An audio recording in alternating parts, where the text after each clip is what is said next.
So good for you for doing your work for your pH. So now we're going to do pOH.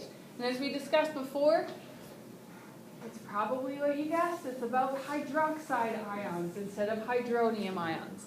So just as pH deals with hydronium ion concentration, pOH deals with hydroxide ion concentration.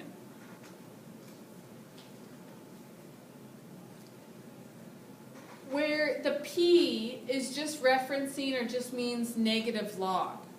You can kind of think about it that way. And so it's saying negative log of hydroxide ions or hydronium ions. So now, here's something kind of cool. Basically, they're the reciprocal of each other, or like kind of vice versa of each other. So say I have a pH of 2, that means really acidic. Its pOH is going to be 12. So it's like your pOH scale is flipped, okay? So pH plus pOH should always equal 14. So this is kind of a rule.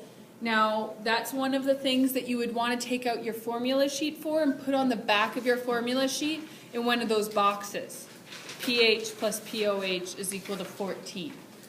Because that's kind of a consistent rule that we use for doing these calculations. Great. And then we're going to be adding one more to that sheet today, so keep it handy. So when we look at pH, we have our 0, 1, 2, 3, etc., blah, blah, blah. Okay? So when we look at the pOH scale, it's the exact opposite. So if I had a pH of 0, my pOH would be 14. If I have a pH of 1, my pOH is 13, etc.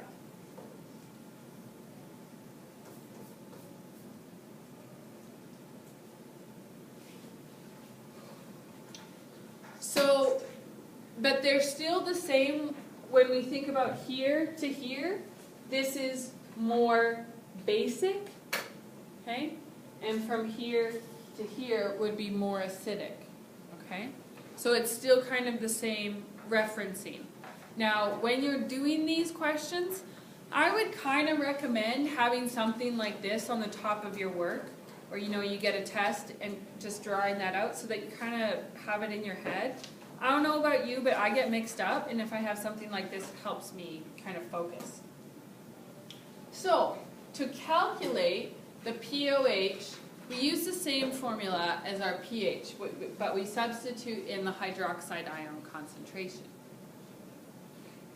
So now your next formula that you can put in your notes and in your formula sheet is, as you probably have guessed it, is your pOH is equal to negative log of your hydroxide ions.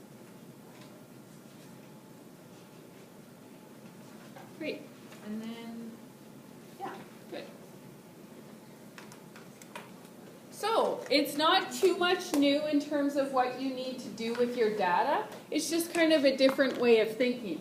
So, if we were given the hydroxide ion concentration instead, now you put that in as negative log 1 times 10 to the power of negative 11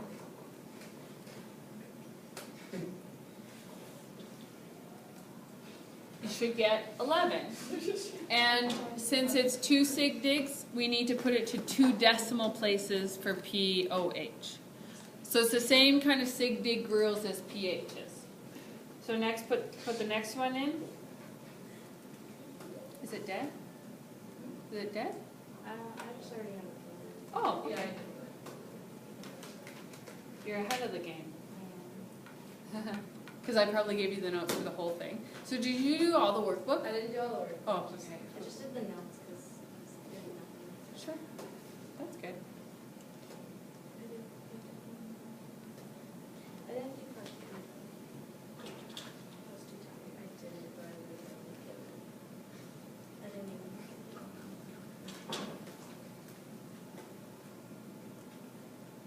Mr. Brower?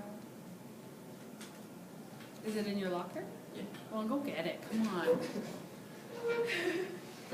We're gonna be doing this for the entire rest of the class, so. What all? I looked at the podcast. Oh. There's no logo. After I yelled at them. Okay, so how about we just do part 3 notes and then you can do all the rest of the workbooks? Does that sound good? Okay.